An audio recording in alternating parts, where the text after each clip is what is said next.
Hello to all my dear student, I guess मेरी आवाज आप लोगों को क्लियरली मिल पा रही होगी। जल्दी से कमेंट करके बताएंगे इज ऑल ओके और not. Late me see the comment. Good evening Rajesh, good evening Upendra. चलो पहले कुछ बच्चों को ज्वाइन होने दो। Good evening.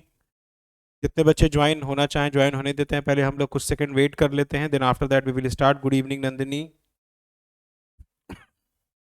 Late me see कितने बच्चे अभी ऑनलाइन हैं।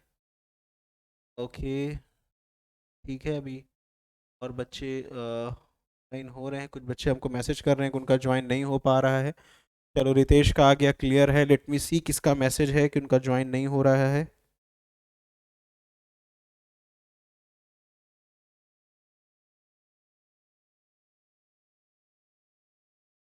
चलो आई गेस मैक्सिमम बच्चे। Amarjeet good evening. चलो गुड इवनिंग, गुड इवनिंग। चलो ठीक है, तो बच्चे आ ही रहे हैं।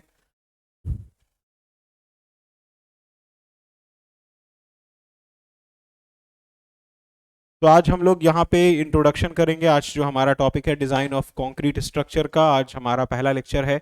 इसमें हम आपको बेसिक बताएंगे what is this topic is all about, क्यों ये टॉपिक आपको पढ़ाया जा रहा है, ये सारा कुछ का डिस्कशन आज हमारा होगा यहाँ पे। और फिर हम लोग आज से हम लोग अपने टॉपिक को बिल्कुल स्टार्ट करेंगे और बहुत स्मूथ वे में चलेंगे। पहले लेट मी सी कितने बच्चे ऑनलाइन आए हैं। क्या बात है, अटेंडेंस काफ़ी कम है बच्चों का। क्योंकि एक बार हम क्लास जब शुरू कर देंगे यार तो फिर वापस आना बहुत मुश्किल है। फिर बच्चे बीच में ज्वाइन करेंगे, बोलेंगे सर हमें ये नहीं समझ में आ रहा है। तो एट लास्ट कुछ करना नहीं, जितने बच्चे आएंगे क्लास स्टार्ट हो जाएगा। Okay let me see how much students are online. Okay okay okay, ठीक है। मैं कुछ सेकंड, तुम लोग को जब तक कुछ पूछना है तो तुम लोग पूछ सकते हो, अदरवाइज मैं कुछ सेकंड वेट कर लेता हूँ अभी। मैं 9:40 में मैं क्लास स्टार्ट कर दूंगा। अभी मैं 3-4 मिनट वेट कर लेता हूँ, कुछ बच्चे अभी ऑनलाइन नहीं आए हैं। ठीक है, तो मैक्सिमम बच्चों को पहले आने दो ऑनलाइन, ताकि फिर क्लास में ज़्यादा सही रहेगा। क्योंकि बच्चे जो बीच में आएंगे फिर उन्हें कुछ समझ में नहीं आ पाएगा क्या मैं बता रहा हूँ, कहाँ से मैं रिलेट कर रहा हूँ चीज़ों को, इस वजह से। ठीक है, तो मैं 9:40 में मैं क्लासेस शुरू कर दूंगा। अभी मैं 2 से 3 मिनट वेट कर लेता हूँ। अंकित गुड इवनिंग। अंकित गुड इवनिंग। आज उम्मीद करते हैं कि अटेंडेंस ठीक ठाक रहेगा बच्चों का और मैक्सिमम बच्चे क्लास को ज्वाइन करेंगे। सर अदर सब्जेक्ट क्लास कब से होगा? अदर क्लासेस का तो मैंने आपको बताया मंडे से वीडियो आने शुरू हो जाएंगे राजेश। मंडे से वीडियोस आने शुरू हो जाएंगे आपको अदर क्लासेस के। ठीक है, मंडे से आपका क्लासेस आना स्टार्ट हो जाएगा। तो मैंने कल तो सारा क्लियर कर ही दिया था आपको। मैंने तो सारा कल कुछ क्लियर कर ही दिया था बाबू। सर अदर सब्जेक्ट क्लास कब से होंगे? लेट मी सी फिर से किसका मैसेज आ रहा है मेरे पास। ओके, ठीक है। गुड इवनिंग अभिषेक, गुड इवनिंग। चलो, तो आई गेस जो बच्चे आना चाह रहे थे आ ही गए हैं, और बच्चे बाद में अपना ज्वाइन करना होगा तो कर लेंगे। तो I guess shall we start, start किया जाए। जल्दी से कमेंट करके बताओ स्टार्ट करना है कि नहीं, स्टार्ट किया जाए या एक आध मिनट वेट करना है। स्टार्ट कर दे। चलो श्री गणेश करते हैं। चलो स्टार्ट करते हैं हम लोग अब। लाइव क्लासेस का नोट्स मिलेगा सर? अरे लाइव क्लासेस का नोट्स मिलेगा क्या मतलब? जो पढ़ाएंगे तो नोट्स देंगे ही ना। चलो स्टार्ट करते हैं। चलो ठीक है, अभी हम लोग बाद में डिस्कशन करते हैं, अभी स्टार्ट करते हैं और थोड़ा सा टॉपिक पे डिस्कशन करते हैं। देखिए, आज जो सब्जेक्ट बेसिकली हम लोग यहाँ स्टार्ट करने जा रहे हैं, जैसा कि आप यहाँ पे देख रहे हैं, सब्जेक्ट का नाम है डिजाइन ऑफ स्ट्रक्चर्स, और इसको हम लोग शॉर्ट में आरसीसी भी बोलते हैं। मैं उम्मीद करता हूं बहुत से बच्चों को पता होगा इस सब्जेक्ट का नाम डिजाइन क्यों पड़ा है, इस सब्जेक्ट को मैंने एनालिसिस ऑफ स्ट्रक्चर क्यों नहीं बोला। ये चीजें सब बच्चों को क्लियर है? जल्दी से कमेंट करके बताओ, ये सब्जेक्ट का नाम डिजाइन क्यों पड़ा, इस सब्जेक्ट का नाम एनालिसिस क्यों नहीं पड़ा। आई गेस मैक्सिमम बच्चे ये जानते होंगे कि इस सब्जेक्ट के आगे डिजाइन क्यों यूज किया गया है। अगर नहीं पता है तो जल्दी से कमेंट करके बताओ, मैं बताऊंगा डिजाइन कहने का क्या मतलब है यहाँ पे, और नहीं तो फिर हम टॉपिक पे जंप करेंगे। जल्दी से कमेंट करो और जल्दी जल्दी कमेंट करना ताकि मुझे पता रहे। लव कुश गुड इवनिंग लव कुश। ठीक है, देखो मैं एक थोड़ा सा ओवरव्यू दे देता हूं, जिसको पता है ठीक है, जिनको नहीं पता है वो आज जान जाओ। देखो इस सब्जेक्ट का नाम है, जिनको नहीं पता है ठीक है, जिनको पता है वो थोड़ा सा पेशेंस रखेंगे। सब्जेक्ट का नाम है देखो डिजाइन ऑफ स्ट्रक्चर्स, आरसीसी इसको शॉर्ट में, दूसरा नाम आरसीसी भी है। डिजाइन ऑफ स्ट्रक्चर हम क्यों बोलते हैं पहले वो समझो। ठीक है, देखो आप पढ़े होंगे, अगर आपको मैं थोड़ा सा पीछे ले जाता हूं, आपने फिफ्थ सेमेस्टर में, ठीक है, आपने फिफ्थ सेम में दो सब्जेक्ट आपने पढ़ा होगा। एक सब्जेक्ट आपने पढ़ा होगा टॉस और दूसरा सब्जेक्ट आपने पढ़ा होगा डीएसएस। टॉस का जो नाम था वो था हमारा क्या, थ्योरी ऑफ स्ट्रक्चर्स, ठीक है, थ्योरी ऑफ स्ट्रक्चर्स। और आपने डीएसएस पढ़ा था, इसका नाम था design of steel structures, design of steel structures. और हाँ, एक चीज मैं बताना चाह रहा हूं कि अभी मैं जब बोर्ड पे लिख रहा हूँ तो मैं कमेंट नहीं देख पाऊंगा, तो जिन बच्चों को अगर कुछ पूछना होगा तो वहां रेज हैंड करके, देखिए ऑप्शन आ रहा होगा, वहां रेज हैंड करेंगे तो यहाँ मेरे पास ब्लिंक करेगा कि बच्चा रेज हैंड करना चाह रहा है। हो सकता है मैं यहाँ फ्लो में पढ़ा रहा हूं, मैं आपका कमेंट नहीं देख पाऊं, ठीक है। तो जिस बच्चे को अगर कोई क्वेश्चन पूछना होगा मेरे से, वहां पे रेज हैंड का ऑप्शन है, वो रेज करेंगे, मैं तब जाके कमेंट को मैं देख लूंगा। अदरवाइज मैं यहाँ फ्लो में पढ़ाऊंगा तो मैं कमेंट वहां पे बार बार देख नहीं पाऊंगा, ठीक है। और कमेंट बार बार देखने के चक्कर में क्या होता है, लेट भी होता रहता है। तो चलो, तो आपने दो सब्जेक्ट पढ़ा, थ्योरी ऑफ स्ट्रक्चर, एक सब्जेक्ट आपने पढ़ा डिजाइन ऑफ स्टील स्ट्रक्चर। कहां पढ़ा आपने, इससे पहले के सेमेस्टर्स में। थ्योरी ऑफ स्ट्रक्चर को ही आप कहते थे analysis of structure, analysis of structure, इसी थ्योरी ऑफ स्ट्रक्चर को ही आप कहते थे, दूसरा नाम था इसका एनालिसिस ऑफ स्ट्रक्चर। इसमें वर्ड यूज किया क्या, एनालिसिस। अब आप देखेंगे सिविल में, सिविल इंजीनियरिंग में अगर आप देखेंगे civil engineering point of view से, तो दो वर्ड आपको बहुत कॉमन देखने को मिलेगा। एक वर्ड देखने को मिलेगा आपको एनालिसिस, और एक वर्ड आपको देखने को मिलेगा सिविल में डिजाइन। ये दो बड़े कॉमन वर्ड हैं। आप मैक्सिमम सब्जेक्ट देखेंगे तो किसी सब्जेक्ट में नाम लिखा होगा एनालिसिस ऑफ स्ट्रक्चर और किसी सब्जेक्ट में लिखा हुआ होगा डिजाइन ऑफ स्ट्रक्चर। आपसे अक्सर ये पूछा जाता है, आपसे पूछा जाता है इंटरव्यू में या आपके वाइवा में आपसे पूछा जाता है कि एक बात बताओ बाबू, design of structure, design of steel structure जो तुम पढ़े हो, इसका नाम डिजाइन क्यों पढ़ा, इसका नाम एनालिसिस क्यों नहीं पढ़ा, इसको एनालिसिस ऑफ स्ट्रक्चर क्यों नहीं बोल रहे, या एनालिसिस का मतलब क्या होता है, डिजाइन का मतलब क्या होता है, ये हमें बताओ। क्या होगा जवाब, अभी देखो। पहले हम समझते हैं what is the meaning of analysis, फिर हम समझते हैं what is the meaning of design. क्योंकि जब तक एनालिसिस नहीं समझ में आएगा तब तक आपको डिजाइन नहीं समझ में आएगा। एनालिसिस का देखिए मतलब क्या होता है, एनालिसिस का मतलब होता है सिंपली अगर मैं बात करूं कि जब हम बहुत सारे मेंबर को जब हम आपस में जोड़ते हैं, अभी मैं समझा रहा हूं एनालिसिस क्या होता है, फिर मैं समझाऊंगा डिजाइन क्या होता है। एनालिसिस का मतलब यह होता है सिंपली कि जब आप बहुत सारे मेंबर को आपस में जोड़ते हैं तो एक बॉडी बन के तैयार होती है। आप जानते हैं जब आप बहुत सारे मेंबर को आपस में जोड़ेंगे तो क्या बन के तैयार होगा, एक बॉडी बन के तैयार होगी आपके सामने, है ना। और उसी बॉडी को हम क्या बोलते हैं civil engineering point of view से, इसी जब हम लार्ज नंबर ऑफ मेंबर्स को आपस में जोड़ के एक बॉडी बनाते हैं तो उस बॉडी को टेक्निकली हम क्या बोलते हैं, उस बॉडी को टेक्निकली हम क्या बोलते हैं, स्ट्रक्चर बोलते हैं, ठीक है। स्ट्रक्चर मतलब कि वैसा बॉडी जिस पे हम लोड लगाएंगे तो बॉडी क्या होगा, डिफॉर्म करे, है ना, बॉडी के अंदर रेजिस्टिव फोर्स क्रिएट हो जाए। तो वैसे बॉडी को technically civil engineering point of view से हम क्या बोलते हैं, स्ट्रक्चर बोलते हैं। अब तो मैं समझता हूं स्ट्रक्चर किसको कहते हैं, समझ में आ गया होगा।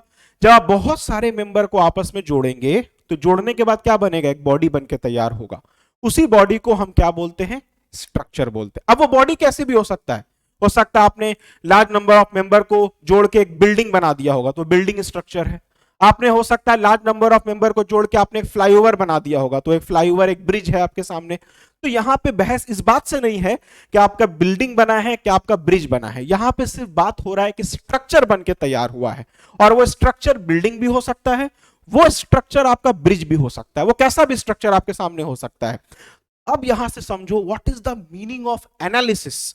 एनालिसिस हम किसको कहते हैं, देखिए जब एनालिसिस आप करते हैं तो आप क्या ध्यान दे रहे होते हैं कि जो आपने बॉडी तैयार किया लार्ज नंबर ऑफ मेंबर को जोड़ने के बाद, उस बॉडी के ऊपर जब आपने लोड लगाया तो लोड लगाने के बाद वो बॉडी कैसे बिहेव कर रहा है उस पर्टिकुलर एक्सटर्नल लोड के लिए। अब वो बिहेव कैसे कर सकता है, जब किसी बॉडी पे हम लोड लगाएंगे तो वो क्या करेगा, डिफॉर्म करेगा।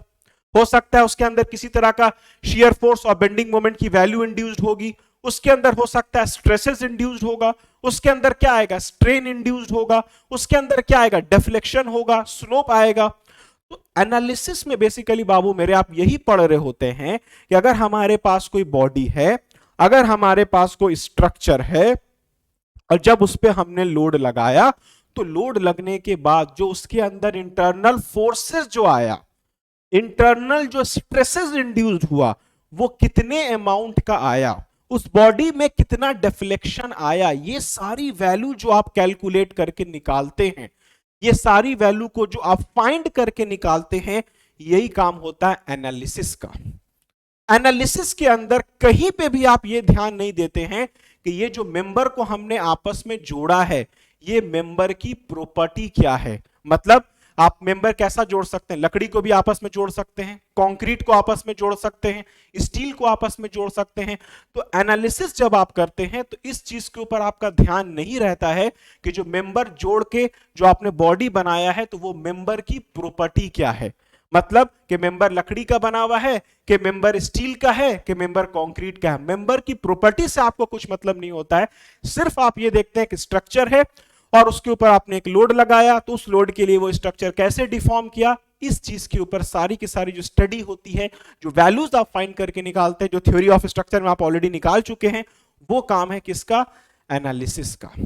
अब जब आपने एनालिसिस कर दिया या जब आपका एनालिसिस हो गया, अब क्या होगा। जैसे फॉर एग्जांपल के तौर पे ये मैंने एक बॉडी ली, इस बॉडी पे मैंने लोड लगाया, और उस लोड लगाने के बाद इस बॉडी में कुछ डिफॉर्मेशन आया होगा। अब हम क्या चाहते हैं कि वो डिफॉर्मेशन मेरा कम से कम हो, वो डिफॉर्मेशन मेरा क्या हो, कम से कम हो, या इसके अंदर जो मेरा स्ट्रेसेस इंड्यूस्ड हो रहा है वो कम से कम हो। इस टाइप से कोई भी आपका मैकेनिज्म है, तो अब आप क्या करेंगे, मटेरियल की प्रॉपर्टी पे ध्यान देंगे कि अगर हम लकड़ी यूज करते हैं तो मेरा इतना डिफॉर्मेशन आएगा, अगर हम स्टील यूज करेंगे तो मेरा इतना डिफॉर्मेशन आएगा, अगर हम कंक्रीट यूज करेंगे तो मेरा इतना डिफॉर्मेशन आएगा। तो अब डिजाइन में जब आप आते हैं तो क्या ध्यान देते हैं, मटेरियल की प्रॉपर्टी के ऊपर, कि अब जो मेंबर्स मैंने जोड़ा है उसकी प्रॉपर्टी क्या होगी, वो मेंबर स्टील का होगा, वो मेंबर लकड़ी का होगा, वो मेंबर कंक्रीट का होगा, इसके ऊपर आप ध्यान देते हैं। और साथ ही साथ आप मेंबर के डायमेंशन पे भी ध्यान देते हैं कि अब मेंबर हम किस साइज का लें, मेंबर का साइज हम लोग क्या लें। तो आपको याद होगा डिजाइन ऑफ स्टील स्ट्रक्चर के अंदर आप क्या ध्यान देते थे कि भाई मेरा जो सेक्शन हो वो कैसा सेक्शन हो, उस सेक्शन की प्रॉपर्टी क्या हो, वो सेक्शन हमारा उसका लेंथ विड्थ क्या हो, ये सब पे ध्यान देते थे आप। और एनालिसिस जब आप पढ़ते थे थ्योरी ऑफ स्ट्रक्चर, तो आप देखते होंगे कहीं पे भी आप ये नहीं ध्यान देते थे कि मटेरियल आपका कंक्रीट का बना हुआ है, कि मटेरियल आपका लकड़ी का बना हुआ है, कि मटेरियल आपका स्टील का बना हुआ है। आपको एक सिंपली सपोर्टेड बीम दे देता था या इस टाइप का कोई भी बीम, उस पर सीधा लोड लगाता था और बोलता था डिफ्लेक्शन फाइंड करके बताइए। लेकिन वही जब आप स्टील में आते थे तो आपको क्या देखना पड़ता था कि अब वो जो सिंपली सपोर्टेड बीम बनाया गया है वो किस टाइप का मटेरियल को यूज करके बनाया गया, किस टाइप का सेक्शन लेके बनाया गया है। तो याद रखना है सिंपली ये चीजों को। अगर मैं एक सिंपल शॉर्ट फॉर्म में आपको बताऊं तो बाबू डिजाइन में हम लोग बेसिकली क्या करते हैं, जो मेंबर्स आपस में जोड़ के जो स्ट्रक्चर तैयार करते हैं, स्ट्रक्चर की प्रॉपर्टी क्या होगी, दैट इज जो मेंबर जो उसको जोड़ के बनाया गया होगा उस मेंबर की प्रॉपर्टी क्या होगी, मेंबर का साइज क्या होगा, ये सब डिसाइड हमारा कहां से होता है, डिजाइन से होता है। और एनालिसिस में हम सिर्फ ये ध्यान दे रहे होते हैं कि जो मेंबर हमने जोड़ा जब उस पर लोड लगाएंगे तो वो मेंबर कैसे उस लोड के लिए रिएक्ट करेगा, ये काम होता है एनालिसिस का। और हमेशा पहले एनालिसिस होता है तभी हम लोग डिजाइन करते हैं। क्यों ऐसा, जब आप एनालिसिस करेंगे, जैसे आपके रूम में एक बीम होगा, उस बीम पे कितना लोड आ रहा है जब तक आपको पता नहीं रहेगा तब तक आप बीम का साइज डिसाइड कर पाएंगे क्या? आपको पता ही नहीं है कि इस बीम पे कितना लोड आ रहा है, या इस बीम पे लोड आने की वजह से ये बीम कितना डिफॉर्म कर रहा है, आपको पता ही नहीं है। तो जब तक आपको एनालिसिस नहीं किया हुआ होगा तब तक आप डिजाइन नहीं कर सकते। इसी वजह से पहले आपको एनालिसिस पढ़ाया जाता है, फिर आपको डिजाइन पढ़ाया जाता है। एनालिसिस से आपको एक आइडिया हो जाता है कि अच्छा इस बीम पे लोड लग रहा होगा तो ये बीम मेरा इतना डिफॉर्म किया, अब इस डिफॉर्मेशन को कैसे हम लोग कम करें। तो क्या करेंगे, बीम के साइज को बढ़ा देंगे, बीम के मटेरियल को चेंज कर देंगे, कॉलम के साइज को बढ़ा देंगे, कॉलम के डायमेंशन को चेंज कर देंगे। ये जो डायमेंशन जो आप चेंज कर रहे हैं या ये जो मटेरियल की प्रॉपर्टी, लकड़ी से कंक्रीट की तरफ स्विच कर रहे हैं या कंक्रीट से स्टील की तरफ स्विच कर रहे हैं, ये सब आपका डिजाइन का काम है। तो यही था difference between design and analysis. मैं उम्मीद करता हूं मैंने आपको क्लियर कर दिया है। अगर क्लियर हो गया तो जल्दी से कमेंट करके बताओ कि डिजाइन और एनालिसिस। अब अगर आपसे कोई पूछेगा कि दोनों में क्या डिफरेंस है, तो मैं उम्मीद करता हूं कि आप बता सकते हैं। फटाक से कमेंट करो और जल्दी से बताओ क्लियर है कि नहीं, वरना मैं आगे बढ़ूंगा फिर। ठीक है, क्लियर है, चलो ठीक है, चलो आगे बढ़ते हैं। अब हम लोग देखते हैं अब ये सब्जेक्ट का नाम क्या है, डिजाइन ऑफ स्ट्रक्चर। अब आपको इसमें क्लियर होगा कि इस सब्जेक्ट में हम क्या पढ़ेंगे। इस सब्जेक्ट में हम लोग पढ़ेंगे कि जो भी स्ट्रक्चर हमको होगा, उस स्ट्रक्चर के बारे में पढ़ेंगे कि उस स्ट्रक्चर का प्रॉपर्टी कैसा ले, उस स्ट्रक्चर का साइज कैसे, उसमें मतलब उस स्ट्रक्चर को बनाने के लिए जो मेंबर्स यूज किए गए होंगे, उस मेंबर की प्रॉपर्टी कैसी होनी चाहिए, उस मेंबर की साइज क्या होनी चाहिए, ये सारा कुछ। तो ये जो पर्टिकुलर टॉपिक है, इसमें जो मेरा मेंबर्स होगा वो किस मटेरियल का बना हुआ होगा, कंक्रीट का। क्योंकि ये जो सब्जेक्ट आप पढ़ रहे हैं, उस सब्जेक्ट का दूसरा नाम है रीइंफोर्स्ड सीमेंट कंक्रीट, या यहां पे आप ऐसे भी बोल सकते हैं डिजाइन ऑफ कंक्रीट। इसका एक्चुअल नाम होगा यहां पे डिजाइन ऑफ कंक्रीट स्ट्रक्चर। इस सब्जेक्ट का एक्चुअल नाम है डिजाइन ऑफ कंक्रीट स्ट्रक्चर। क्यों? क्योंकि डिजाइन ऑफ स्टील स्ट्रक्चर इससे पहले आप ऑलरेडी पढ़ चुके हैं। जब आप स्टील स्ट्रक्चर के बारे में पढ़ चुके हैं, तो अगला मटेरियल हमारे पास क्या है, कंक्रीट है। सबसे ज्यादा यूज होने वाला मटेरियल इंडिया के अंदर तो खास करके वर्ल्ड वाइड सबसे ज्यादा यूज होने वाला मटेरियल कौन सा है, मेरा कंक्रीट। तो अब जो आपको इस सेमेस्टर में पढ़ाया जाएगा, जो आप स्ट्रक्चर बनाएंगे जो मेंबर्स को यूज करके, वो सारा का सारा मेंबर किस मटेरियल का बना हुआ होगा, कंक्रीट का बना हुआ होगा। तो आज के इस टॉपिक में मतलब कह रहे हैं जो टॉपिक हम लोगों ने स्टार्ट किया है, अब से जितने भी हमको जो स्ट्रक्चर्स बने हुए मिलेंगे, जो मेंबर्स यूज करके बने हुए मिलेंगे, वो सारे के सारे मेंबर किसके होंगे, कंक्रीट के। तो हमारा ये जो पर्टिकुलर सिलेबस है, इसके अंदर हमको यही पढ़ना है कि अगर हम कोई मेंबर कंक्रीट का बनाते हैं, तो उस कंक्रीट मेंबर का पहले तो हम ये देखेंगे कि उस कंक्रीट मेंबर को हम लोग डिजाइन कैसे करते हैं, मतलब उसकी प्रॉपर्टी। जैसे मटेरियल की अगर मैं बात करूं, तो आपको मालूम है कि वो बीम बनाने के लिए हमको, जैसे कोई बीम बनाना है, तो इस पर्टिकुलर टॉपिक के अंदर वो बीम किस मटेरियल का होगा, कंक्रीट का होगा। ये तो आपको क्लियर है क्योंकि हम लोग कंक्रीट स्ट्रक्चर पढ़ रहे हैं। और अब आपको इसमें डिसाइड करना होगा कि वो बीम का साइज हम क्या लें, उस बीम में रीइंफोर्समेंट कितना हम लोग यूज करें। तो यही सारा कुछ कह सकते हैं इस टॉपिक के अंदर हम लोग को पढ़ना है। अब थोड़ा सा मैं और पीछे जाऊंगा प्लेन सीमेंट कंक्रीट में, तब मैं आपको चीजों को आगे सर्कुलेट करूंगा। तो मैं उम्मीद करता हूं मैंने सब्जेक्ट का ओवरव्यू आपको दे दिया कि सब्जेक्ट में हम लोग क्या पढ़ने जा रहे हैं। इस सब्जेक्ट में डिजाइन और एनालिसिस क्या होता है वो भी मैंने आपको बता दिया। जल्दी से कमेंट करो क्लियर, किसी को कोई दिक्कत, किसी को कोई दिक्कत, आई गेस नहीं है। चलो ठीक है, आगे बढ़ते हैं। अब हम लोग आते हैं अपने टॉपिक के ऊपर, और आज हम लोग सबसे पहले पढ़ेंगे what is plane cement concrete. पहले हम लोग जानेंगे प्लेन सीमेंट कंक्रीट क्या होता है, उसके बाद ही हम समझ पाएंगे व्हाट इज एन आरसीसी, या कह सकते हैं what is reinforced cement concrete. आप हर जगह वर्ड सुन रहे होंगे रीइंफोर्स्ड सीमेंट कंक्रीट। जैसा कि मैंने आपको बताया कि सब्जेक्ट को हम आरसीसी भी बोलते हैं।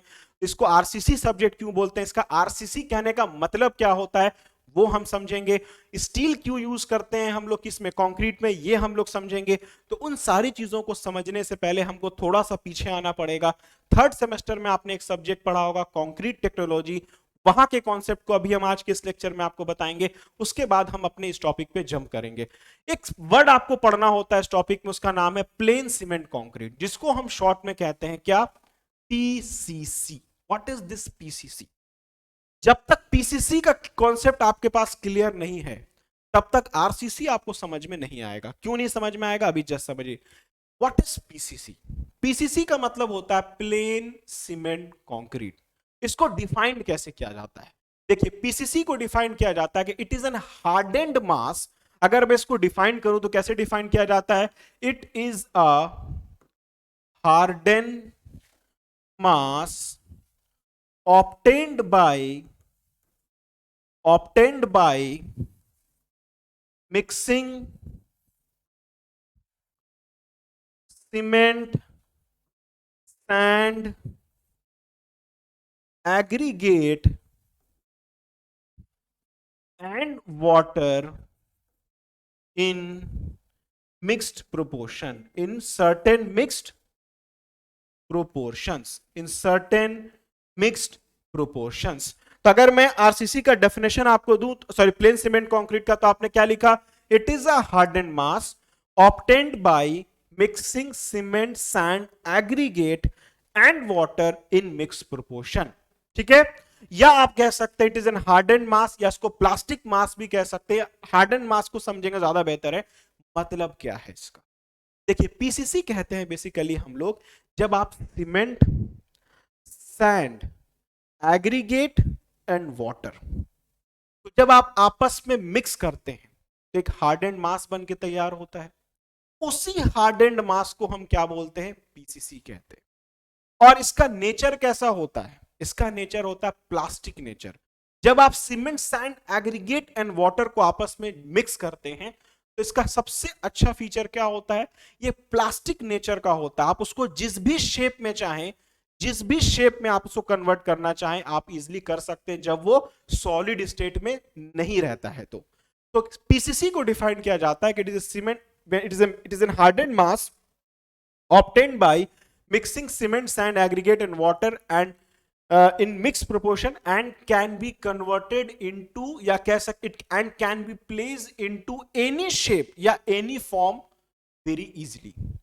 अब हुआ क्या बेसिकली कि जब आपने सीमेंट, सैंड और एग्रीगेट को जब आपस में मिक्स किया, उसके बाद आपने क्या किया?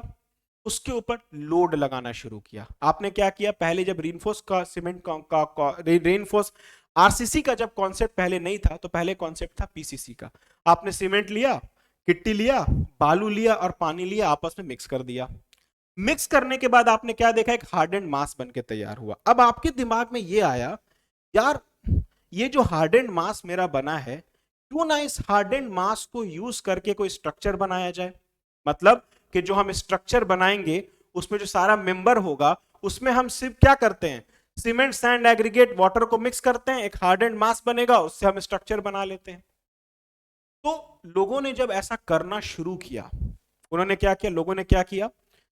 एक पीसीसी का स्ट्रक्चर बनाना शुरू किया। उससे प्रॉब्लम क्या आया? अब आप समझिए, आपने कंक्रीट टेक्नोलॉजी में पढ़ा कि आपने देखा कि कोई भी जो आप पीसीसी लेते हैं, जिसको हम प्लेन सीमेंट कंक्रीट बोलते हैं, जब उसके ऊपर आपने लोड लगाया, जब आप कोई भी स्ट्रक्चर बनाएंगे, cement, sand, aggregate and water को मिक्स करके कोई मेंबर बनाएंगे, तो भाई इस पे लोड तो लगाओगे। जब उसके ऊपर लोड लगा के देखा गया, तो दो इंपॉर्टेंट लोड उसके ऊपर लगा के देखा गया। पहला लोड उसके ऊपर लगा के देखा गया कंप्रेसिव लोड। ठीक है, मतलब कि आपने फॉर एग्जांपल एक ब्लॉक बनाया, ये मान के चलिए एक ब्लॉक आपने बनाया, ये एक पीसीसी ब्लॉक आपने बनाया। ठीक है, ये आपका एक पीसीसी ब्लॉक है मान के चलिए, और आपने क्या बोला कि हम स्ट्रक्चर बनाएंगे इन्हीं हार्डन्ड मास का। मतलब हम जो स्ट्रक्चर बनाने के, जैसे आपको कोई बिल्डिंग बनाना है, तो बिल्डिंग में क्या होता है? कॉलम है, स्लैब है, आपके पास बीम है। आपने क्या बोला? हम सीधा सीधी पीसीसी का बनाएंगे, हम उसमें कोई सरिया वरिया यूज नहीं करेंगे। तो सरिया क्यों यूज करते हैं वो भी मैं बताऊंगा। आपने बोला कोई सरिया नहीं यूज करेंगे, आपके घर में जो कॉलम दिख रहा होगा, आपने बोला सीधा सीधी हम कंक्रीट का बना देते हैं, कोई इसमें सरिया नहीं यूज करेंगे। बीम आपने देखा, बोला सीधा सीधी हम बना देते हैं इसका, पीसीसी का। अब जब आपने एक पीसीसी का ब्लॉक बनाया, एग्जांपल के तौर पे मैं आपको समझा रहा हूं, तो इस पे दो लोड लगा के देखा गया, एक कंप्रेसिव लोड और दूसरा लगा के देखा गया क्या? इसके ऊपर टेंसाइल लोड। दो लोड से चेक किया गया कि भाई ये कैसे बिहेव कर रहा है। ये दो कॉमन लोड है जो किसी भी स्ट्रक्चर पे ऐड करेगा, या तो टेंसाइल होगा या तो कंप्रेसिव लोड नेचर का लोड ऐड कर रहा होगा। अब जब इसके ऊपर आपने कंप्रेसिव लोड अप्लाई करके देखा इस पीसीसी ब्लॉक के ऊपर, तो आपने क्या देखा कि यार ये जो पीसीसी ब्लॉक है बड़ा अच्छा रिस्पॉन्स दे रहा है।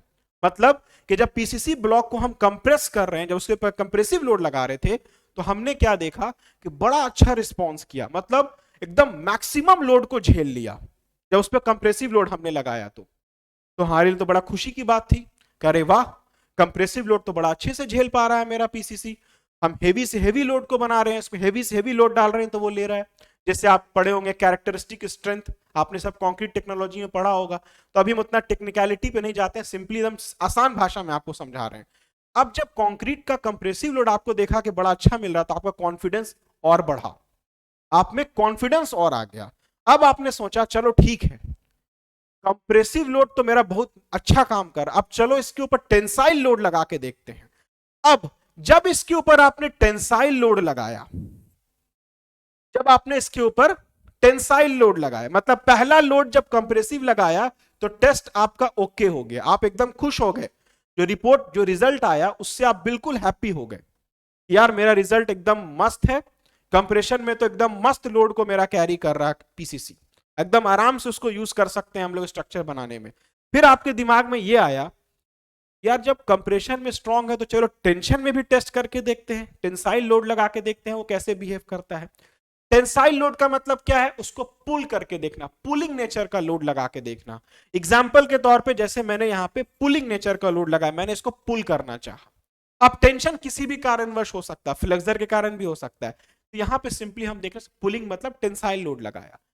जैसे ही आपने टेंसाइल लोड लगाया कंक्रीट के ऊपर, तो आपने क्या देखा कि कंपैरेटिवली जितना ये कंप्रेसिव लोड ले रहा था उसका 10% से भी ज्यादा टेंसाइल लोड नहीं ले पाया। मतलब कंप्रेसिव लोड जितना वो कैरी कर पा रहा था उसका 10% भी टेंसाइल लोड जो है वो नहीं झेल पाया, और मेरा कंक्रीट क्या हो गया, इस टाइप से क्रैक करना शुरू कर गया। मतलब कि जब हमने कंक्रीट के ऊपर टेंसाइल लोडिंग का लोड लगाया तो हमने क्या देखा, मेरा कंक्रीट जो है भाई साहब वो कोई लोड जो है वो नहीं झेल पाया, जितना कंप्रेशन में झेल पा रहा था उतना उसका 10% भी नहीं झेल पाया और वो टूट गया। अब भाई आपने सर पकड़ लिया कि यार मेरा कंप्रेशन में तो बड़ा ही स्ट्रांग अच्छे से बिहेव कर रहा था, और जैसे ही टेंसाइल लोड लगाया वो तो यार उसका 10% नहीं झेल पाया, ये तो ब्रेक कर गया, टूट गया। अब यहां से प्रॉब्लम शुरू हो गई, और यहीं से आपका पीसीसी का लिमिटेशन आना शुरू हो गया। क्या आना शुरू हो गया, पीसीसी का लिमिटेशन, कि भाई अगर हम पीसीसी को यूज करके कोई स्ट्रक्चर बनाते हैं तो कंप्रेशन में तो बहुत मस्त काम करेगा, जब भी कंप्रेसिव लोड लगेगा तो बहुत अच्छा काम करेगा, लेकिन जैसे ही उसके ऊपर टेंसाइल लोड लगेगा वो क्या देख रहे हैं, वो टूट जाएगा। और सबसे बड़ी बात यह है कि कंप्रेसर लोड जितना वो झेल रहा था उसका 10% भी नहीं झेल पा रहा है वो, किसमें, टेंशन में। मतलब काफी कम लोड पे ही वो क्या हो जा रहा है, टूट जा रहा है। अब आप बोलिए सर हम हाथ से करके देखते हैं तो नहीं टूटता, बाबू हाथ से नहीं टूटेगा, उसके लिए मशीन से चेक करना पड़ेगा, ठीक है। अब आप बाहुबली तो हो नहीं रहे हैं, ठीक है, कि आप ऐसे हाथ से करेंगे टूट जाएंगे, या फिर आप क्या बोलते हैं, एक हल्क हल्क भी नहीं हो रहे हैं कि आप ऐसे मस्त करोगे और टूट जाएगा, तो उसके लिए आपको मशीन चाहिए, ठीक है, तो वो मशीन से ही टेस्ट हो सकता है, ठीक है। तो कभी हाथ वहां से ट्राई मत करना कभी नहीं होगा, ठीक है। इन शॉर्ट, तो अब इसका लिमिटेशन आ गया टेंसाइल लोडिंग के लिए, यहीं से कॉन्सेप्ट आया आरसीसी का। यही जो लिमिटेशन आया कि भाई मेरा कंक्रीट टेंसाइल में वीक हो रहा है, यहीं से मेरा कॉन्सेप्ट आ गया आरसीसी का। अब आपके दिमाग में क्वेश्चन उठ रहा होगा कि सर आखिर मेरा टेंसाइल लोड आता कहां पे है, आखिर मेरा टेंसाइल लोड आता कहां पे है जो मेरा दिक्कत आ रहा है। हर जगह तो हम कंप्रेसिव लोड देखते हैं, टेंसाइल कहां देखते हैं, अरे हर जगह टेंसाइल लोड देखते हो। आपने पढ़ा होगा स्ट्रेंथ ऑफ मटेरियल में, स्ट्रेंथ ऑफ मटेरियल सोम में, एग्जाम्पल अगर कोई मेंबर है आपका, कोई बीम है इस टाइप से, अब हम एग्जाम्पल देते हैं, ये बीम है, अब ये बीम मान के चलो, ये बीम मान के चलो आपने पीसीसी का बनाया, जैसे आपके रूम में एक बीम होगा वो आपने पीसीसी का बना दिया, ठीक है। अब कुछ इसी टाइप से बनेगा। अब जब इस बीम पे आप लोड लगाओगे तो क्या होगा, हमको बताओ, ये बीम मेरा कैसे डिफॉर्म करेगा, इस टाइप से डिफॉर्म करेगा, देखो ये बीम मेरा कैसे डिफॉर्म करेगा, इसी टाइप से तो मेरा बीम डिफॉर्म करेगा। अब जब बीम मेरा इस टाइप से डिफॉर्म करेगा तो आपने पढ़ा है, हाँ बोलो क्या है किसी ने हैंड रेस किया था, बोलो, किसी ने हैंड रेस किया था, बोलो।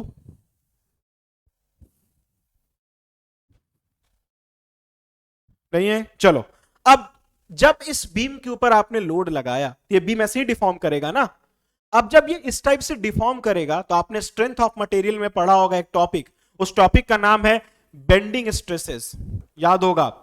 स्ट्रेंथ ऑफ मटेरियल में आपने पढ़ा होगा एक टॉपिक बेंडिंग स्ट्रेसेस। आपने पढ़ा होगा कि जब कोई भी हमारा सिंपली सपोर्टेड बीम जब बेंड होता है तो जो मेरा टॉप फाइबर होता है उस पर कैसा फोर्स ऐड करता है, कंप्रेसिव, ये पढ़ा है आपने। और बॉटम एंड पे मेरा कैसा ऐड करता है, टेंसाइल। अब बोलिएगा ऐसा कैसे हो रहा है, उसका मैं लाइव एग्जांपल आपको देता हूं। जैसे आई गेस ये बुक आप लोगों को दिख रही होगी, ठीक है। अब ये बुक देखो बिल्कुल अभी क्या है, मान के चलो एक सिंपली सपोर्टेड बीम है। अब जब ये बुक हम आप लोड लगाओगे, देखो क्या हो रहा है, बीम बुक हमारा इस टाइप से घूम रहा है, मुड़ रहा है। जब ये बुक इस टाइप से मुड़ रहा है, ये डिफॉर्म कर रहा है, तो नोटिस करोगे क्या, जो मेरा नोटिस करने वाली बात है, जो कि जब ये इस टाइप से बेंड हो गया, इस टाइप से जब ये बेंड कर गया, तो टॉप बॉटम वाला पार्ट में क्या देख रहे हो, एक्सपेंशन हो रहा है, खिंचाव हो रहा है। और टॉप वाला पार्ट मेरा क्या हो रहा है, कंप्रेस हो रहा है। टॉप वाला पार्ट मेरा क्या हो रहा है, दब रहा है। और नीचे वाला पार्ट मेरा क्या हो रहा है, कंप्रेस हो रहा है। तो इससे क्या मालूम चला, जो पार्ट कंप्रेस होता है तो वहां पे लोड कैसा लगेगा, कंप्रेसिव। और जो पार्ट मेरा एक्सपेंड करेगा, एक्सटैंड मतलब एक्सपैंड करेगा, उसमें कैसा लोड लगेगा, टेंसाइल। अब एक बात बताओ, अगर ये बीम पीसीसी का बना हुआ होता, तो जितने दूर पे कंप्रेसिव लोड लग रहा है, अब कितने दूर पे मेरा कंप्रेसिव लोड लग रहा है, आपको मालूम है एक एक्सिस है जिसको हम लोग कहते हैं न्यूट्रल एक्सिस। ये सब आपने पढ़ा है स्ट्रेंथ ऑफ मटेरियल में। न्यूट्रल एक्सिस क्या होता है, न्यूट्रल एक्सिस सेम चीज है, इट्स अ सेम चीज, there is nothing different between RCC and PCC and concrete, same thing. Civil जब आप इसमें जंप कंक्रीट जो आप बनाते हैं उसी को हम लोग प्लेन सीमेंट कंक्रीट भी बोलते हैं, ठीक है। There is no difference between them. अब देखो, अब ये क्या है, न्यूट्रल एक्सिस। आपने पढ़ा होगा न्यूट्रल एक्सिस क्या है। न्यूट्रल एक्सिस एक इमेजिनरी लाइन है जिसका काम क्या है, न्यूट्रल एक्सिस का काम सिर्फ और सिर्फ ये है कि वो बीम को दो भाग में बांटता है। और इस टाइप से बांटता है कि एक पार्ट बढ़ता है कंप्रेशन में और एक पार्ट बढ़ जाता है किसमें, टेंशन में। अब अगर ये बीम मान के चलो कंप्लीट पीसीसी का बना हुआ होता है, सिर्फ कंक्रीट का बना हुआ होता, सिर्फ कंक्रीट को मिला के बनाते, तो जितना पार्ट मेरा कंप्रेशन में था वो पार्ट तो मेरा स्ट्रांग रहता, एकदम मस्त स्ट्रांग रहता, कोई दिक्कत नहीं आती। लेकिन बॉटम वाला पार्ट सब मेरा किसमें है, टेंशन में है। ये सब पार्ट मेरा किसमें है, टेंशन में है।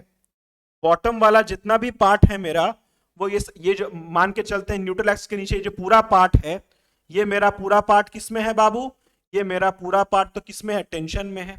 अब कंप्रेशन वाला पार्ट तो बड़ा मस्त रहे, एकदम कोई दिक्कत नहीं। लेकिन टेंशन वाले पार्ट में क्या होगा, टेंशन जैसे ही कंक्रीट में आएगा तो आप जानते हैं कि मेरा कंक्रीट तो बर्दाश्त ही नहीं कर पाएगा। तो अगर आपका घर में बना हुआ बीम सिर्फ पीसीसी का बना हुआ होता तो प्रॉब्लम क्या आता, बॉटम में क्रैक्स आने शुरू हो जाते और अल्टीमेटली हमारा जो बीम था वो क्या होता, कोलैप्स कर जाता और गिर जाता। अल्टीमेटली क्या होता, गिर जाता। क्यों, क्योंकि मेरा कंक्रीट टेंशन को झेल ही नहीं सकता है, और जब झेल ही नहीं सकेगा तो बर्दाश्त, गिर जाएगा वो। तो मालूम ये चला, ये लिमिटेशन आ गया कंक्रीट का, मतलब पीसीसी का, कि भाई साहब अगर आपने पीसीसी को यूज करके कोई स्ट्रक्चर बनाया, जहां भी टेंशन का कंडीशन आएगा आपका पीसीसी जो है वो ब्रेक कर जाएगा और वो टूट जाएगा। अब यहां पे क्वेश्चन उठा के भाई साहब अब क्या किया जाए, अब क्या ऑल्टरनेटिव ढूंढा जाए कि हम एक वैसा मटेरियल बना दें जो हमारा टेंशन में भी स्ट्रांग हो और हमारा कंप्रेशन में भी स्ट्रांग हो। तो वहीं से कॉन्सेप्ट निकल के आया किसका, आरसीसी का, जिसको हमने कहा reinforced cement concrete. Reinforced cement concrete, ये यहीं से कॉन्सेप्ट आया। देखो अक्सर क्या होता है, जब किसी चीज का लिमिटेशन आपको पता हो तभी ना सब्स्टिट्यूट आप ढूंढते हो। जैसे अगर आपके लाइफ में कोई प्रॉब्लम आई तो उसका सब्स्टिट्यूट आप ढूंढोगे कि भाई इससे कैसे बाहर आया जाए। वही चीज हुआ, जब मेरा पीसीसी का लिमिटेशन आ गया तो हम आरसीसी की तरफ गए, मतलब हम एक नए मटेरियल की तरफ गए ताकि उस प्रॉब्लम को दूर कर सके। तो वो जो नया कॉन्सेप्ट आया उस प्रॉब्लम को दूर करने के लिए, उसी कॉन्सेप्ट को मैंने कहा आरसीसी, जिसका मतलब हुआ रीइंफोर्स्ड सीमेंट कंक्रीट। अब ये क्या है मैं अभी बताऊंगा। पीसीसी तक को या जितनी कॉन्सेप्ट अभी बताई गई, यहां तक किसी को समझने में कोई दिक्कत हुई हो तो कमेंट करके बताएगा, तब हम आगे बढ़ेंगे। और अब आपको बताएंगे व्हाट इज दिस आरसीसी या what is the meaning of this topic, that is RC, reinforced cement concrete में रीइंफोर्स किसको कहते हैं, ये सारा कुछ। तो अभी तक जितना बताया गया है उसमें किसी को कुछ समझने में दिक्कत हो तो जल्दी से कमेंट करके बताएगा।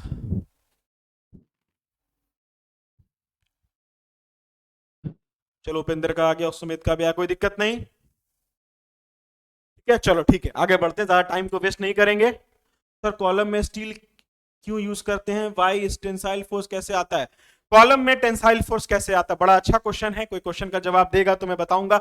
आपने थ्योरी ऑफ स्ट्रक्चर पढ़ा होगा, थ्योरी ऑफ स्ट्रक्चर में आपने पढ़ा होगा कॉलम टॉपिक, कॉलम में आपने पढ़ा होगा दो तरह का कॉलम होता है, लॉन्ग कॉलम और एक होता है शॉर्ट कॉलम, आपने पढ़ा होगा। मैं आपको बताता हूं, बहुत अच्छा क्वेश्चन है, बीम का मैंने एग्जाम्पल दिया है तो कॉलम का भी एग्जाम्पल मैं देके समझाता हूं। बच्चे का क्वेश्चन है, नाम क्या है, चलो राजेश का ये क्वेश्चन है कि सर कॉलम में हम लोग जो है कॉलम, कॉलम पे तो कैसा लोड है, तुम्हारे घर में देखो कॉलम होगा, उस पे लोड कैसा है, कंप्रेसिव है ना, ये कॉलम कैसा है, ये कॉलम है, घर में आप देख रहे होगे इस पे लोड कैसा लग रहा होगा, कंप्रेसिव। तो राजेश का ये क्वेश्चन है कि सर इसमें क्यों स्टील देते हैं, या इसमें टेंशन कैसे क्रिएट होता है उसके बारे में बताइए। तो बाबू मेरे आपने पढ़ा होगा दो तरह का कॉलम होता है, शॉर्ट कॉलम और एक लॉन्ग कॉलम, ठीक है। तो आपने ये पढ़ा कि अगर हमारा, और उसके साथ साथ आपने ये भी पढ़ा था कि कोई भी कॉलम जब आप डिजाइन करते हैं, आपने टॉस में एक सब्जेक्ट पढ़ा होगा डायरेक्ट एंड बेंडिंग, सॉरी एक टॉपिक पढ़ा था डायरेक्ट एंड बेंडिंग स्ट्रेसेस, उसमें आपने क्या पढ़ा था कि कोई भी जो कॉलम हम डिजाइन करते हैं, जैसे अगर हमने ये कॉलम लिया है तो ऑब्वियस सी बात है इस कॉलम का ये बीच का मान के चलिए एक्सिस ऑफ सिमेट्री होगा, कोई सेंटर या सीजी क्रॉस कर रहा होगा। तो आपको पता है कि कोई भी कॉलम जब आप डिजाइन करते हैं ना, कभी भी ये पॉसिबल नहीं है कि लोड बिल्कुल सीजी पे एक्ट करे, इट इज प्रैक्टिकली इम्पॉसिबल कि किसी भी कॉलम को आप जब डिजाइन करें तो लोड हमेशा मेरा बिल्कुल कहां एक्ट करे, सीजी पे एक्ट करे। मतलब अगर ये लोड बिल्कुल सीजी पे एक्ट करेगा, अगर ये कोई लोड मान के चलो पी है जो इसके बिल्कुल सीजी पे एक्ट कर रहा होगा, ये क्या करेगा, इस कॉलम को बिल्कुल कंप्रेस करेगा, क्या करेगा, बिल्कुल कंप्रेस कर रहा होगा, ठीक है। लेकिन ऐसा होना पॉसिबल नहीं है कि कोई भी कॉलम जो आप डिजाइन करें तो लोड एकदम सेंटर पे आए, ऐसा प्रैक्टिकली इम्पॉसिबल है। अब क्या हो गया, तो अगला ऑप्शन क्या आया कि लोड जब भी एक्ट करता है तो बोलता है कि लोड हमेशा कुछ इसेंट्रिसिटी पे एक्ट करता है, स्मॉल ई पे, जब भी एक्ट करेगा तो बोलता है लोड एक सर्टेन इसेंट्रिसिटी पे एक्ट करता है जो है मेरा स्मॉल ई। अब जब इसेंट्रिसिटी आएगा तो क्या कॉन्सेप्ट आएगा, बकलिंग का कॉन्सेप्ट आएगा, अगर लॉन्ग कॉलम है तो। अब ये क्या होगा, ये कॉलम हो सकता है मेरा इस टाइप से क्या करेगा, बकल करेगा। अब जब ये कॉलम इस टाइप से बकल करेगा, और अगर आपने इसको सिर्फ और सिर्फ पीसीसी यूज करके बनाया होगा, आपने आरसीसी नहीं बनाया है, अब क्या होगा, ये बॉटम एंड पे देखो क्या क्रिएट हो रहा है, आउटर सरफेस पे टेंशन आ रहा है जब ये बकल कर रहा है तो भाई साहब ये टेंशन को कौन झेलेगा, जो आउटर सरफेस पे आपको देखने को मिल रहा है। अगर आपने सिर्फ और सिर्फ बनाया होगा पीसीसी का तो नहीं झेल पाएगा और अल्टीमेटली वो ब्रेक कर जाएगा। तो इस वजह से आप जो कॉलम में सरिया देते हैं उसका काम क्या है, जो बकलिंग क्रिएट होगा उस बकलिंग को वो अपोज करेगा, उस बकलिंग के वजह से जो टेंशन क्रिएट होगा उसको वो अपोज करेगा। इसलिए कॉलम भी आप पीसीसी का नहीं बना सकते हैं, कॉलम है तो बकलिंग होगा, बकलिंग होगा तो टेंशन आएगा, तो भाई टेंशन को कौन झेलेगा, कोई नहीं झेलेगा, आप भी नहीं झेलोगे, हम भी नहीं झेलेंगे, कोई नहीं झेलता लाइफ में टेंशन को। यही रीजन है कि कॉलम में भी हम लोग सरिया क्यों देते हैं। क्लियर है राजेश। इसेंट्रिसिटी क्या होता है, अब यार इसेंट्रिसिटी का मतलब होता है कोई लोड सेंटर से कितने दूरी से हटके लग रहा है, उसी को कहते हैं इसेंट्रिसिटी। ठीक है बच्चे, पीसीसी से कोई भी स्ट्रक्चर नहीं बनता है, पीसीसी को सिर्फ हम लोग यूज करते हैं कहां पे, फुटिंग उटिंग के केस में, फुटिंग उटिंग के केस, जब फुटिंग आप बनाते हैं तो वहीं पे बस पीसीसी यूज किया जाता है, अदरवाइज कहीं पीसीसी हम लोग यूज नहीं करते हैं, क्योंकि पीसीसी को यूज करके आप स्ट्रक्चर बना ही नहीं सकते हैं, या कोई भी स्ट्रक्चर पीसीसी का बन ही नहीं सकता है यूज सिर्फ पीसीसी यूज करके, क्योंकि हर कोई भी स्ट्रक्चर है तो टेंशन आएगा, फ्लक्सर का कंडीशन आएगा तो टेंशन आएगा जब टेंशन आएगा तो झेल ही नहीं पाएगा, कंक्रीट मेरा फेल कर जाएगा। तभी तो मेरा कॉन्सेप्ट आरसीसी का आया। क्लियर है, क्लियर है बच्चों। चलो अब बढ़ते हैं आगे, जो मैं कह रहा था आरसीसी। अब क्या हो गया भाई, अब पीसीसी का तो लिमिटेशन आ गया, ठीक है, जो हम पीसीसी यूज करते हैं उसका तो लिमिटेशन आने लग गया। अब कॉन्सेप्ट आया आरसीसी का, तो रिसर्चर लोगों ने ये सोचा साइंटिस्ट लोगों ने यह सोचा, या इस फील्ड के जो महारत हासिल किए हुए लोग हैं उन्होंने ये सोचा, क्यों ना कोई एक ऐसा मटेरियल यूज किया जाए, ध्यान से सुनिएगा, क्यों ना कोई एक ऐसा मटेरियल यूज किया जाए कंक्रीट में। पीसीसी तो हम रखेंगे ही, पीसीसी का कोई सब्स्टिट्यूट नहीं ढूंढ रहे हैं, मतलब पीसीसी को कैसे हम लोग स्ट्रॉन्ग करें, इसके ऊपर रिसर्चर लोगों ने सोचना शुरू किया कि भाई पीसीसी को एज इट इज रहने देते हैं, उसको और स्ट्रॉन्ग बनाया जाए, तो कैसे बनाया जाए। उसको सोचने के लिए जो कॉन्सेप्ट आया वो आया मेरा आरसीसी का कॉन्सेप्ट। तो रिसर्चर लोगों ने ये सोचा, क्यों ना हम एक ऐसा मटेरियल यूज करें पीसीसी में जो क्या करे, जो उसका ड्रॉबैक है पीसीसी का उसको वो दूर कर दे। ठीक है, जैसे आपने कोशिश ये किया, ड्रॉबैक क्या है पीसीसी का, उसका टेंशन, उसके अंदर जो टेंशन क्रिएट होता है वही तो उसका ड्रॉबैक है। तो आपने ये सोचा कि क्यों ना हम एक ऐसा मटेरियल यूज कर लें, या कोई एक ऐसा मटेरियल यूज कर लें जिसके वजह से हमारा जो टेंशन का जो उसका कंडीशन है वो दूर हो जाए, और जो टेंसाइल लोडिंग किसी भी तरह का उस पीसीसी पे आए तो वो मटेरियल जो है वो झेल ले। तो उसी मटेरियल को कहा जाता है रीइंफोर्समेंट। मतलब आपने एक मटेरियल का इन्वेंशन किया, इस मटेरियल को आपने बोला रीइंफोर्समेंट। Reinforcement, reinforcement. तो रिसर्चर लोगों ने सोचा कि क्यों ना हम एक ऐसा मटेरियल यूज करें, उस मटेरियल का नाम था रीइंफोर्समेंट, और उस रीइंफोर्समेंट का काम ये रहा कि उसको हम पीसीसी में यूज करें, और हम उस पीसीसी का जो ड्रॉबैक है टेंसाइल लोडिंग कैरी करने का वो दूर कर दें, और ये जो रीइंफोर्समेंट हम लोग यूज करें वो क्या करे, उसके सारे टेंसाइल लोड को अपने ऊपर वो झेल ले। तो जो कंपोजिट मटेरियल, अब क्या हो गया, अब पीसीसी में आपने वो बनाने के लिए आपने क्या देखा, एक तो पीसीसी में आपका नॉर्मल जो कंक्रीट होता है वो था, प्लस आपने इसमें क्या दे दिया, रीइंफोर्समेंट लगा दिया, रीइंफोर्समेंट आपने इसमें ऐड कर दिया। अब ये क्या बन गया, इन दोनों को जोड़ने के बाद अब ये कंपोजिट मटेरियल बन गया। कंपोजिट मटेरियल कहने का बच्चे मतलब क्या होता है, जब दो डिफरेंट मटेरियल को आप आपस में जोड़ते हैं, एक तो कंक्रीट था मेरा नॉर्मल पीसीसी जिसको हम कह रहे थे, अब उसमें हमने एक रीइंफोर्समेंट यूज किया, अब क्या बन गया, हमारे पास एक कंपोजिट मटेरियल बन गया। इसी कंपोजिट मटेरियल को हमने कहा आरसीसी, मतलब रीइंफोर्स्ड सीमेंट कंक्रीट। इसी को आपने बोला रीइंफोर्स्ड सीमेंट कंक्रीट। तो अगर आपसे कोई पूछता है what is reinforced cement concrete, तो आप बोल सकते हैं कि reinforced cement concrete is a composite material which is obtained by mixing concrete and reinforcement. Concrete और रीइंफोर्समेंट को जोड़ मिलाने के बाद जो एक कंपोजिट मटेरियल बन के तैयार हुआ, उसी कंपोजिट मटेरियल को हम रीइंफोर्स्ड सीमेंट कंक्रीट कहते हैं, जिसको शॉर्ट में हम क्या बोलते हैं, आरसीसी कहते हैं। ठीक है, तो यहां पे कॉन्सेप्ट किसका इजाद हुआ, रीइंफोर्समेंट का। अब बच्चों के दिमाग में क्वेश्चन चलता है कि रीइंफोर्समेंट का मतलब वो समझते हैं सिर्फ स्टील होता है, क्योंकि आप हर जगह स्टील देखते हैं इसलिए आपको लगता है कि हर जगह स्टील होता है, स्टील नहीं होता है। रीइंफोर्समेंट का मतलब कभी भी स्टील नहीं होता है।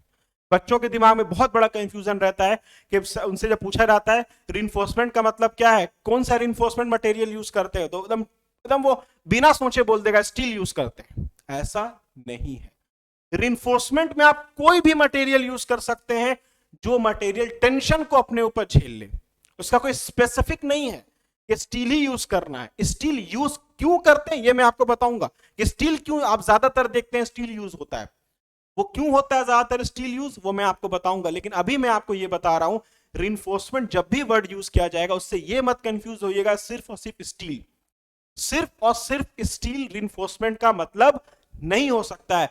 कोई भी मटेरियल जो टेंशन को झेल ले वो मेरा एक रीइंफोर्समेंट होगा। एग्जाम्पल के तौर पे आप रीइंफोर्समेंट के तौर पे हो सकता है आप वुड को यूज करें, लकड़ी यूज कर सकते हैं आप। रीइंफोर्समेंट के तौर पे आप किसको यूज कर सकते हैं, आप स्टील यूज कर सकते हैं। रीइंफोर्समेंट के तौर पे अगर आपके पास और कोई मटेरियल है जो टेंशन को झेल पा रहा है, उस मटेरियल को आप यूज कर लेंगे, तो उन सारे मटेरियल को रीइंफोर्समेंट कहेंगे। अब लेकिन आपके दिमाग में क्वेश्चन आ रहा होगा, लेकिन सर हम तो हर जगह पे स्टील देखते हैं, हम तो कहीं पे भी नहीं देखते हैं कि हमारा लकड़ी यूज हो रहा है। उसका जवाब क्या है वो मैं आपसे जानना चाहूंगा। तो ये आप लोगों के लिए टास्क है आप लोग मुझे ये ढूंढ के बताएंगे कि आखिर, थोड़ा आपके लिए भी टास्क है, जिनको नहीं मिलेगा वो तो मैं बताऊंगा फिर हम लोग स्टील क्यों यूज करते हैं। अब आपके लिए टास्क है कि आखिर कंक्रीट में सिर्फ और सिर्फ स्टील ही क्यों यूज किया जा रहा है, अदर मटेरियल को हम क्यों यूज नहीं करते। ये आपका टास्क है, ये आपको ढूंढ के बताना है नेक्स्ट क्लास में। ये थोड़ा सा टास्क मैं दूंगा तभी आप जो एक्टिव रहेंगे पढ़ाई की तरफ। क्लियर है? तो ये आपको ढूंढ के बताना है इसका आंसर कि हम लोग स्टील को ही क्यों यूज करते हैं। रिइंफोर्समेंट क्या होता है मैंने बता दिया। रिइंफोर्समेंट एक वैसा मटेरियल है जिसको हम यूज करते हैं पीसीसी के साथ, ताकि हमारा जो हमारा पीसीसी है उसका टेंसाइल स्ट्रेंथ को हम बढ़ा सके। रिइंफोर्समेंट के तौर पे हम वुड भी यूज कर सकते हैं, रिइंफोर्समेंट के तौर पे हम स्टील भी यूज कर सकते हैं, या कोई और भी मटेरियल को यूज कर सकते हैं एज ए रिइंफोर्सिंग, जो उसके टेंसाइल स्ट्रेंथ को बढ़ा दे या उसके ऊपर कैरी कर ले। लेकिन यहां पे क्वेश्चन है कि आखिर हर जगह पे स्टील ही क्यों यूज किया जाता है। यूजुअली बच्चे देखते हैं, आप भी देखते होंगे, हम भी देखते हैं, हर जगह स्टील ही यूज करते हैं, ऐसा क्यों? इसका जवाब मुझे आप लोगों से चाहिए। स्टील ज्यादा ड्यूरेबल और फ्लेक्सिबल होता है, ऐसा बिल्कुल भी नहीं है, जरूरी नहीं है बाबू। अभी सोचो, थोड़ा सा दिमाग लगाओ, इतना हड़बड़ाना नहीं है, आपके पास पूरा टाइम है कल का। थोड़ा गूगल करो, थोड़ा सोचो, थोड़ा दिमाग लगाओ, तब पता चलेगा। बहुत अच्छा आंसर है इसका और बहुत इंटरेस्टिंग आंसर है। तो ये मेरा आपके लिए टास्क है। तो मुझे ये कहना है कि अभी तक जितनी चीजें आपको बताई गई हैं, क्या चीजें आपको क्लियर हो गई? अब अगर आपसे कोई पूछता है कि what is PCC, what is RCC, what is the drawback of PCC, what is the advantage of RCC, मैं समझता हूं कि आप बता सकते हैं। बोलो अंकित। अंकित का जवाब, अभी मैं कुछ नहीं बोलूंगा ठीक है, अभी मैं कुछ नहीं बोलूंगा कि अंकित सही बोल रहा है कि आराध्या सही बोल रही है। ठीक है, ठीक है, आराध्या सही है कि अंकित सही है, मैं अभी कुछ नहीं बोलूंगा क्योंकि मैंने आपको टाइम दिया, और भी बच्चों को मैंने टाइम दिया है। इससे ज्यादा टेंसाइल में स्ट्रांग होता है सर, ऐसा कुछ नहीं है। तो इट्स आपको टाइम मैं दे रहा हूं, आप एक बार देखो और फिर मुझे बताओ। फिर मैं तो बताऊंगा ही क्यों ऐसा यूज करते हैं स्टील, बट और भी बच्चों को जिनको आंसर पता है बहुत अच्छी बात है, जिनको नहीं पता है वो एक बार सर्च तो करो, थोड़ा तो गूगल करो, दिमाग लगाओ। स्टील सर ज्यादा, ये अब देखो स्टील के ऊपर बहस हम नेक्स्ट क्लास में करेंगे। स्टील को क्यों यूज करते हैं इसके लिए बहस हम नेक्स्ट क्लास में करेंगे, अभी हम लोग बहस नहीं करते। अभी आपके पास टाइम है, आप गूगल करो, जितने बच्चे इस वीडियो को अभी देख रहे हो, जो बच्चे बाद में रिकॉर्डेड वीडियोस में देख रहे हो, इसको एक बार सर्च करके बताओ। और अगर नहीं मिलता है तो मैं तो बताऊंगा ही बताऊंगा कि क्यों हम लोग स्टील को ही यूज करते हैं। क्लियर है ये चीज? ठीक है, अच्छा ठीक है, हम कुछ नहीं बोलेंगे, हम टॉस में बताएं कहां बताएं छोड़ दो। अभी आप लोग सर्च करो, फिर मैं उसका जवाब आपसे पूछूंगा नेक्स्ट क्लास में। चलो, तो अब मैं ओवरव्यू समरी करता हूं कि मैंने क्या क्या चीजें आपको बताई हैं। सबसे पहले मैंने आपको बताया what is the purpose of studying this subject, design और एनालिसिस में क्या डिफरेंस है, ये मैंने आपको बताया। देयर आफ्टर दैट मैंने आपको बताया व्हाट इज पीसीसी, पीसीसी क्या होता है, प्लेन सीमेंट कंक्रीट हम किसको कहते हैं, ये मैंने आपको बताया। आफ्टर दैट फिर मैंने आपको बताया पीसीसी के फायदे क्या हैं, पीसीसी के नुकसान क्या है, पीसीसी की लिमिटेशन जिसको मैं कह सकता हूं। आरसीसी क्या है वो मैंने आपको बताया, आरसीसी का इन्वेंशन क्या हुआ, कैसे हुआ, वो मैंने आपको बता दिया। आरसीसी को बनाने के लिए जिसको हम एक कंपोजिट मटेरियल बोलते हैं, जिसको हम सीमेंट और रिइंफोर्समेंट यूज करके बनाते हैं आरसीसी, उसमें हम लोग रिइंफोर्समेंट क्या होता है, उसका क्या यूज होता है, वो मैंने आपको बता दिया। तो यहां तक जितना मैंने अभी बताया है आपको, क्या यहां तक चीजें तमाम जो भी बच्चे वीडियो को अभी व्यू कर रहे हैं, लाइव में जितने बच्चे भी प्रेजेंट हैं, क्या आप लोगों को ये सारी चीजें क्लियर हैं? क्या आपको ये सारी चीजें क्लियर हैं बच्चों?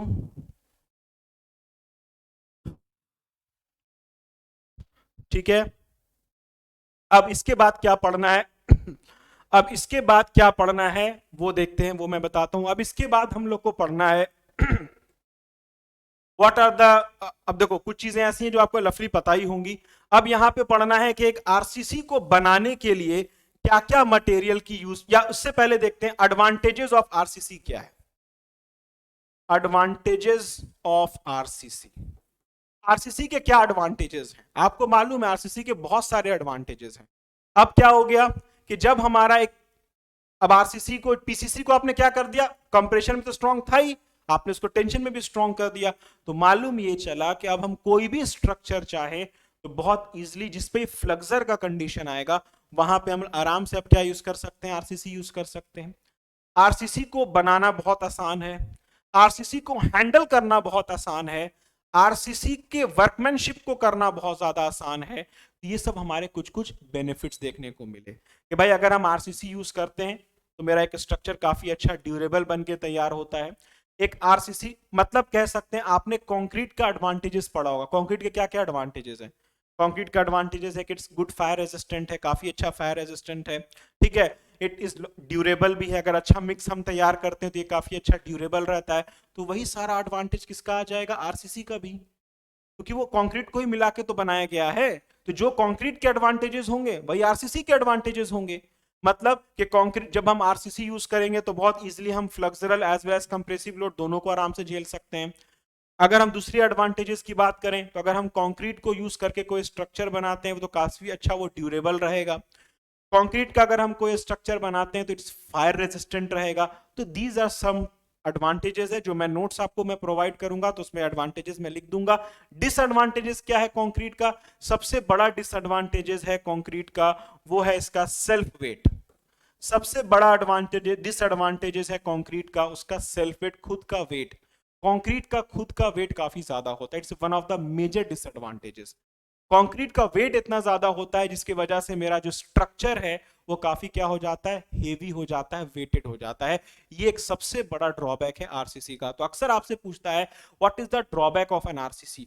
The major drawback of an RCC is its self weight. काफी ज्यादा अगर आप आरसीसी को यूज करके कोई स्ट्रक्चर बनाते हैं तो वो स्ट्रक्चर मेरा काफी ज्यादा हेवी होता है, हेवी स्ट्रक्चर बन के तैयार होता है। It is one of the major disadvantages of RCC, ठीक है।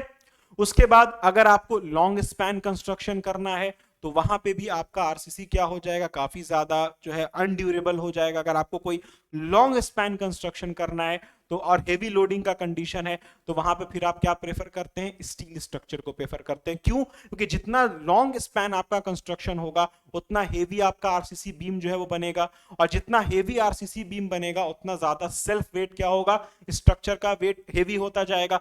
तो मालूम ये चला कि मेरा जो स्ट्रक्चर है वो काफी ज्यादा वेटेड हो जाएगा। एक तो उसके ऊपर लोड लग ही रहा है, उसके साथ उसका खुद का वेट भी इतना ज्यादा होगा कि पूरे स्ट्रक्चर को वो क्या बना देगा, एकदम से हेवी बना देगा। तो ये सर्टेन डिसएडवांटेजेस है। तो जो मैं नोट्स आपको प्रोवाइड करूंगा उसमें मैं लिख दूंगा what are the advantages, what are the disadvantages, और उसके बाद आपको इसमें पढ़ना है कि एक आरसीसी को बनाने के लिए क्या क्या मटेरियल की जरूरत पड़ती है।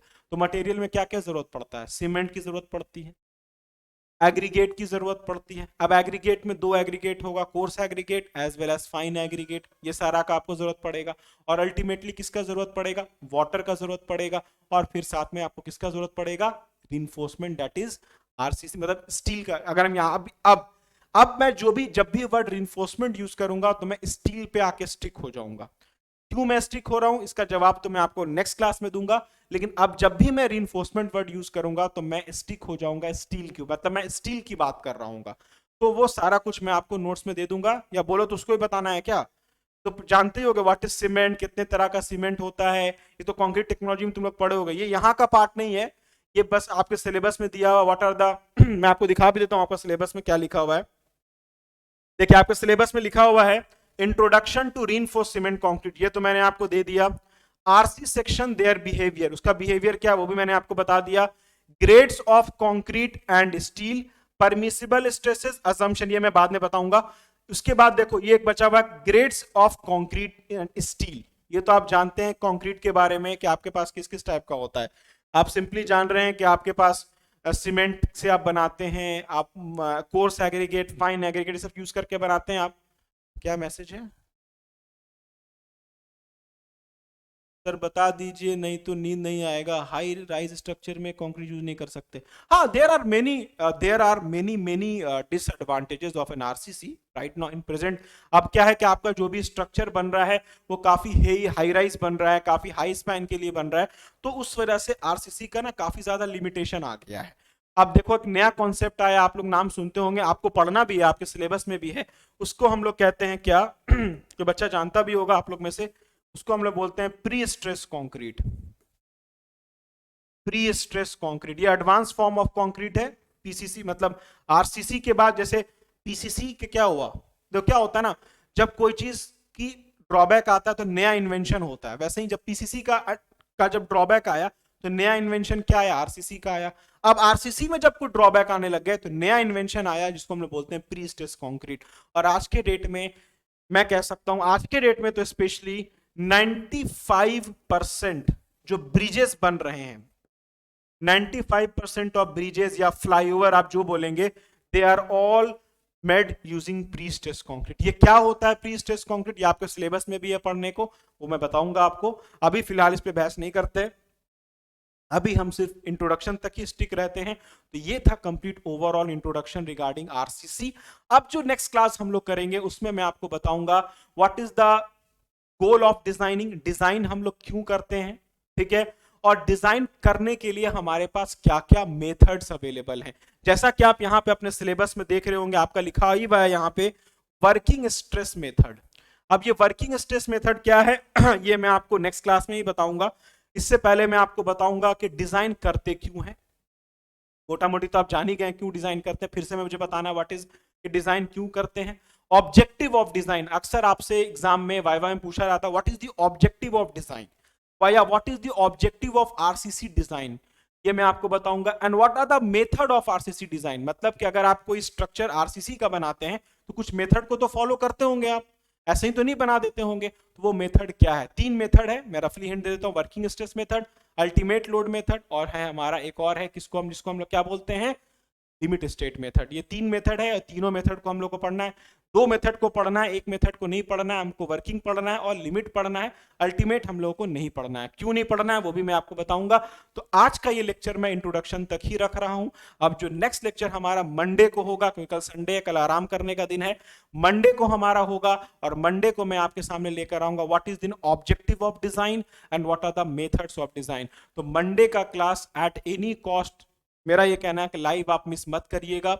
रीजन क्या है कि मैं बहुत ही इंटरेस्टिंग चीज आपको मैं बताऊंगा, कैसे हम लोग एक आरसीसी को डिजाइन जब करते हैं तो क्या क्या मेथड्स को यूज करते हैं, और तीनों मेथड में क्या क्या डिफरेंसेस है। जब तीनों मेथड के डिफरेंसेस आपको पता चल जाएंगे तो फिर बारी बारी एक एक मेथड को हम लोग पढ़ेंगे। जैसे कि आपका पहला यूनिट है वर्किंग स्ट्रेस मेथड, पहला यूनिट के बाद जो भी यूनिट आपको पढ़ना है वो सारा लिमिट स्टेट पढ़ना है। अपने सिलेबस आप उठा के देखेंगे, हर जगह लिखा होगा limit state design of slab, limit state design of column. तो लिमिट स्टेट क्या है वो आपको पता चल जाएगा पहले आप, इसीलिए मंडे का जो लाइव क्लास होगा या नेक्स्ट जो भी लाइव क्लासेस होगा उसको कोशिश कीजिएगा एट एनी कॉस्ट मिस नहीं करें, काफी ज्यादा आपके लिए इफेक्टिव होगा और काफी ज्यादा आपके लिए इंपॉर्टेंट भी होगा। तो आज पहला क्लास है, मैं भी थोड़ा सा एग्जॉस्ट हो गया हूं, कल से हम भी पानी वानी लेके बैठेंगे, क्योंकि ये थोड़ा इंटरेस्टिंग सा सब्जेक्ट है, तो थोड़ा भाषण भी ज्यादा देना होता है और काफी ज्यादा इंटरेक्टिव कोशिश रहता है कि बच्चों को बनाया जाए। नोट्स, ये देखो पुष्पेंदु का सबसे पहले आता है कि सर नोट्स अपलोड कर दीजिएगा। अभी जो मैं बता रहा हूं पहले यहाँ पे देखो, ठीक है, जब ये यूनिट में कंप्लीट करूंगा तभी मैं नोट्स दूंगा, ठीक है। अभी कोशिश करो पहले कॉन्सेप्ट को ग्रैप्स करना, पहले कॉन्सेप्ट को ग्रैप्स करो, उसके बाद नोट्स को बनाते रहना, ठीक है। अभी नोट्स अभी मेरे पास टू बी वेरी फ्रैंक कोई नोट्स नहीं है, हम पहले जितना यहाँ पे पढ़ाएंगे उसके हिसाब से हम नोट्स रेडी करेंगे, ठीक है। और सबसे अच्छी बात देखो यहाँ पे ये कि हम कोई नोट्स लेकर नहीं आए, तुम्हारे सामने जैसे क्लासरूम में आप पढ़ते हो मैं कोशिश कर रहा हूँ वैसे ही यहाँ पे पढ़ाने का, कोई मेरे पास पीपीटी वीपीटी मैं लेकर नहीं आया हूँ। देखो मैं सब अपने से लिख रहा हूँ, हाँ मेरी राइटिंग थोड़ी सी खराब है यार, उसको थोड़ा सा कॉम्प्रोमाइज कर लेना, मेरी राइटिंग काफी ज्यादा खराब है, तो मैं बताता चलूंगा जहां जहां पे होगा चीजें, ठीक है। तो इसलिए आपको मैं जो जो बोलूंगा आप या तो लिखते जाओ, बिल्कुल यार क्लास को वैसा बना दो जैसे तुम क्लासरूम में क्लास करते हो, वो ऐसा वाला नहीं कि पीपीटी आया एक स्लाइड, चलो भाई इसमें ऐसे से पढ़ना है, ये चलो भाई दूसरा स्लाइड, वो सब नहीं, बिल्कुल जैसे क्लास में पढ़ते हो वैसे ही कोशिश रहेगा पढ़ाने का, ठीक है। और किसी को कुछ पूछना है, और किसी को कुछ पूछना है?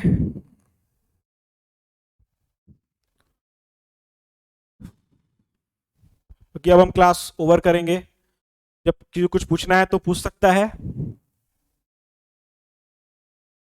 बाकी इंटरेस्टिंग था क्लास, इसी एनर्जी के साथ हम लोग क्लास करेंगे। आप भी अपना, हम भी आज थोड़ा सा पानी वानी लेके हम भी नहीं रेडी थे, कल से हम भी पानी वानी लेकर आएंगे। और एक चीज हम बार बार कह रहे हैं, दिमाग से निकाल दीजिएगा क्लास 1 घंटे का रहेगा, दिमाग से निकाल दीजिएगा क्लास 1 घंटे का रहेगा, हो सकता है 1 से 2 घंटा भी क्लास चला जाए, तो उसके लिए ये पैनिक नहीं होना होगा कि सर आप तो 1 घंटा बोले थे, आप 2 घंटा क्लास ले ली, क्योंकि जब आदमी फ्लो में पढ़ाता है तो हो सकता है 1 या 2 घंटे भी क्लास हम खींच सकते हैं। तो आज पहला दिन था, तो आज हम भी प्रिपेयर नहीं है, थोड़ा हम भी पानी वानी लेके बैठेंगे। तो अगर फुल ऑन प्रिपेयर होके आप भी आइए, फुल ऑन प्रिपेयर होके हम भी आएंगे। तो अगर 1 का 2 घंटा होगा तो फिर हल्ला हंगामा नहीं करना है,